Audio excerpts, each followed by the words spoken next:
Hello दोस्तों, नमस्कार सभी को। आज एसएससी एमटीएस को महत्वपूर्ण सेशन के साथ हम लोग जुड़ेंगे, मोस्ट इम्पॉर्टेंट क्वेश्चनों के साथ। चलिए फटाफट देखते हैं। पहला सवाल क्या है?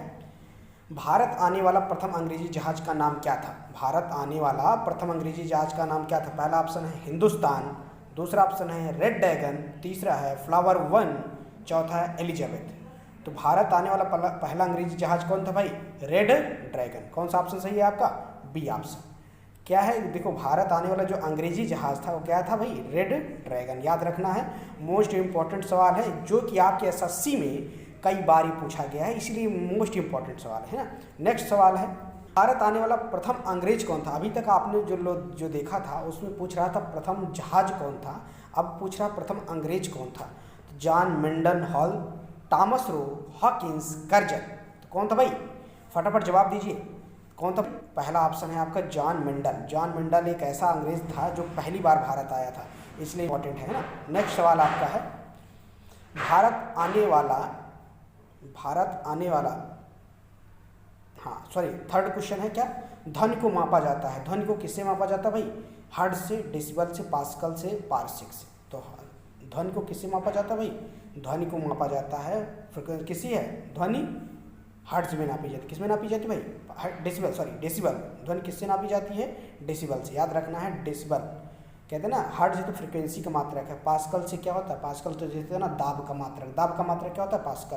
पारसिक बहुत हाई टेम्परेचर नापने के लिए पारसिक का उपयोग किया जाता है, लेकिन ध्वनि को मापा जाता है किसमें? डेसिबल में। कहते हैं ना भाई डेसिबल, आप इसलिए मोस्ट इंपॉर्टेंट है। डेसिबल से क्या है? ध्वनि को मेजर किया जाता है। नेक्स्ट सवाल है, चौथा नंबर आपका क्या है? भारत और चीन के बीच की सीमा रेखा को क्या कहा जाता है? जो भारत और चीन के बीच की सीमा रेखा है उसे क्या कहा जाता है? मैकमोहन रेखा, रेड क्लिफ रेखा, डूरंड रेखा, मेडसे रेखा। तो कौन सा ऑप्शन इसमें होगा? फटाफट जवाब दीजिए। तो देखिए, रेड क्लिफ तो भारत और पाकिस्तान की है। कहाँ की है? भारत और पाकिस्तान की रेड क्लिफ है। डूरंड कहाँ है? पाकिस्तान। और पहले तो भारत या अफगानिस्तान और भारत की थी, लेकिन अब क्या है? पाकिस्तान और अफगानिस्तान की। लेकिन भारत और चीन की क्या है? मैकमोहन रेखा। कौन सी है? मैकमोहन। पहला ऑप्शन सही है। राष्ट्रीय युवा दिवस कब मनाया जाता है? याद रखना है, राष्ट्रीय युवा दिवस कब मनाया जाता है? 12 जनवरी, 9 जनवरी, 15 अगस्त, 1 दिसंबर। तो राष्ट्रीय युवा दिवस जो हमारे कहते हैं ना, हमारे आइडियल लोग आइडियल मानते हैं, कौन? स्वामी विवेकानंद जी। उनको क्या कहा जाता है? 12 जनवरी को उन्हीं के वो, क्योंकि शिकागो को भाषण देने गए थे, तो 12 जनवरी को राष्ट्रीय युवा दिवस के रूप में मनाया जाता है। Most important. 9 जनवरी को प्रवासी भारतीय दिवस मनाया जाता है। 1 दिसंबर को एड्स दिवस मनाया जाता है। नेक्स्ट सवाल है, मोस्ट इंपॉर्टेंट सवाल है, इसलिए इसको छपने वाला सवाल लिख लीजिए। भारत का नेपोलियन किसे कहा जाता है? भारत का नेपोलियन किसे कहा जाता है? चंद्रगुप्त को, समुद्रगुप्त को, चंद्रगुप्त टू को, बिंदुसार को। तो भारत का नेपोलियन कई बार एसएससी में, यूपी SSC में, हाई कोर्ट में आया हुआ सवाल है। तो भारत का नेपोलियन किसे कहा जाता है? समुद्रगुप्त को। मोस्ट इंपॉर्टेंट सवाल है, भारत का नेपोलियन किसे कहा जाता है? समुद्रगुप्त को। नेक्स्ट है, स्वतंत्र भारत का प्रथम और अंतिम गवर्नर जनरल कौन था? स्वतंत्र भारत का प्रथम और अंतिम गवर्नर जनरल कौन था? राजेंद्र प्रसाद, सरदार पटेल, सी राजगोपालाचारी, जवाहरलाल नेहरू। कौन सा ऑप्शन सही भाई? C option. क्योंकि देखो, जो अंग्रेज था तो माउंटबेटन था, लेकिन जो भारत का प्रथम और अंतिम गवर्नर जनरल था कौन था? सी राजगोपालाचारी। इसलिए इसको लिख लीजिए, इंपॉर्टेंट सवाल। देखिए भाई, अभी तक चैनल को सब्सक्राइब नहीं किया तो चैनल को सब्सक्राइब करें, शेयर नहीं किया तो शेयर भी करें। मोस्ट इंपॉर्टेंट सवाल है, अपने दोस्तों में। कौन सा ऑप्शन सही है? सी ऑप्शन सही है ना। हाँ, नेक्स्ट सवाल है आपका, फटाफट इसका जवाब दीजिए। एक्सरे किरणों की खोज किसने की थी? एक्सरे किरणों की खोज किसने की थी? पहला ऑप्शन है रॉटजर ने, दूसरा ऑप्शन है थॉमसन ने, तीसरा ऑप्शन है बोर ने, चौथा ऑप्शन है रदरफोर्ड ने। तो भाई जवाब दीजिए। तो देखिए, एक्सरे किरणों की खोज किसने की थी? रॉटजर ने की थी। थॉमसन जे इलेक्ट्रॉन की खोज की थी। बोर, रदरफोर्ड ने किसकी की थी? प्रोटॉन की खोज की थी। लेकिन एक पूछ रहा किसकी? एक्स किरणों की खोज रॉटजर साहब ने की थी। तो कौन सा ऑप्शन सही होगा भाई? A option. रॉटजर ने एक्स किरणों की खोज की थी। ये किसका है सवाल हो गया। हाँ, नेक्स्ट, मोहिनी अट्टम नृत्य किस राज्य से संबंधित है? मोहिनी अट्टम नृत्य किस राज्य से संबंधित है? पंजाब से, केरल से, गुजरात से, उड़ीसा से। तो मोहिनी अट्टम नृत्य किस राज्य से संबंधित है? तो पंजाब, केरल, गुजरात और उड़ीसा। तो कौन सा ऑप्शन सही होगा भाई? मोहिनी अट्टम पंजाब में, पंजाब में तो क्या चलता है? भांगड़ा या गिद्धा। केरल में क्या चलता है? गुजरात चलता है, सॉरी केरल में क्या, मोहिनीअट्टम। मोहिनीअट्टम कहाँ का नृत्य है, केरल का। गुजरात में गरबा चलता है, उड़ीसा में क्या चलता है भाई, ओडिसी। तो मोहिनीअट्टम नृत्य कहाँ का है, केरल का। मोहिनीअट्टम नृत्य किस राज्य का है, केरल का लोक नृत्य क्या है भाई, मोहिनीअट्टम। इसलिए इंपॉर्टेंट सवाल है, इसलिए इसको फटाफट देखते रहिए। मोहिनीअट्टम नृत्य किस राज्य का है भाई, केरल का है, याद रखिएगा। गांधी जी के राजनीतिक गुरु कौन थे, गांधी जी के राजनीतिक गुरु कौन थे, गोपाल कृष्ण गोखले, चर्चिल, रविन्द्रनाथ टैगोर। गांधी जी के राजनीतिक गुरु कौन थे, तो पहला ऑप्शन है गोपाल कृष्ण गोखले, दूसरा ऑप्शन है चर्चिल, रविन्द्रनाथ टैगोर। तो गांधी जी के राजनीतिक गुरु भाई साहब कौन थे, गोपाल कृष्ण गोखले। याद रखना है, कई बार ये पूछा गया है गांधी जी के राजनीतिक गुरु कौन थे। अब कमेंट बॉक्स में जवाब दीजिए कि रविन्द्रनाथ टैगोर और चर्चिल किसके राजनीतिक गुरु थे, याद रखना है ना। इंपॉर्टेंट सवाल है, इसलिए इसको अंडरलाइन कर लीजिए, क्योंकि आपके एग्जाम में कहीं ना कहीं पूछा गया।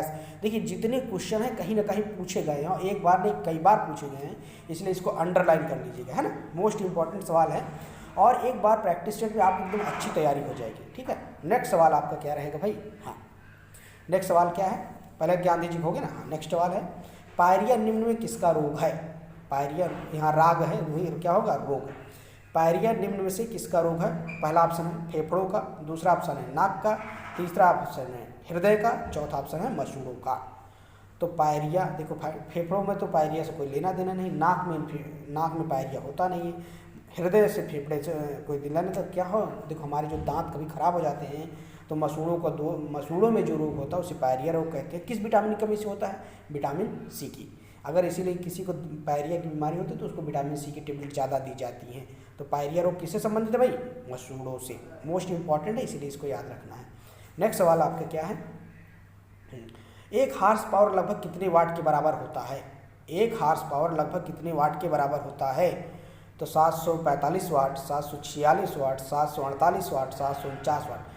एक एग्जाम में इतना पूछा गया सवाल है कि पूछिए नहीं। मोस्ट इंपॉर्टेंट लिख लीजिए, छपने वाला, ये कई बार आया है, आने की संभावना मैक्सिमम है। तो कितना होता है भाई, बी ऑप्शन सही है, 746 वाट। 745 वाट से कोई मतलब नहीं, देखो एकदम बारीक ऑप्शन मिला है। तो आपका क्या है, 746 वाट। क्या भाई, 746 वाट है, याद रखना है। एक हार्स पावर किसके बराबर होता है, 746 वाट के बराबर होता है। नेक्स्ट सवाल है, निम्न में से कौन सा एसिड कार की बैटरी में प्रयोग किया जाता है। निम्न में कौन सा एसिड कार की बैटरी में प्रयोग किया जाता है, मतलब जो बैटरी में एसिड होता है उसको क्या कहते हैं, sulphuric acid, acetic acid, nitric acid, इनमें से कोई नहीं। तो देखिए भाई, जो कार की बैटरी में होता है वो सल्फ्यूरिक एसिड को प्रयोग किया जाता है, एसिटिक एसिड नहीं। एसिटिक एसिड तो पेट से, नाइट्रिक एसिड से कोई लेना देना नहीं है। तो कौन सा ऑप्शन सही हो गया, पहला ऑप्शन सही हो गया, सल्फ्यूरिक एसिड। मोस्ट इंपॉर्टेंट सवाल है जितने हैं। कौन सा होगा भाई, कार की बैटरी में कौन सा एसिड पाया जाता है, sulphuric acid. Most important, underline करिए और इसको अंडरलाइन भी कर लीजिए। और कौन सा ऑप्शन सही होगा, ए, सल्फ्यूरिक एसिड। नेक्स्ट है, निम्न में से किससे भारत में हरित क्रांति के जनक के रूप में जाना जाता है। S Swaminathan, Arun Kumar, Sam Pitroda, Curzon. निम्न में से किसे भारत के हरित क्रांति का जनक के रूप में जाना, जो देखो भारत में जो हरित क्रांति की शुरुआत हुई थी किसके समय में हुई थी, या उनका नाम क्या था, तो कौन सा भाई, कौन सा ऑप्शन सही है, ए, एस स्वामीनाथन। एस स्वामीनाथन को भारत के हरित क्रांति का जनक कहा जाता है। क्या कहा जाता है भाई, भारत में हरित क्रांति का जनक किसे कहा जाता है, एस स्वामीनाथन।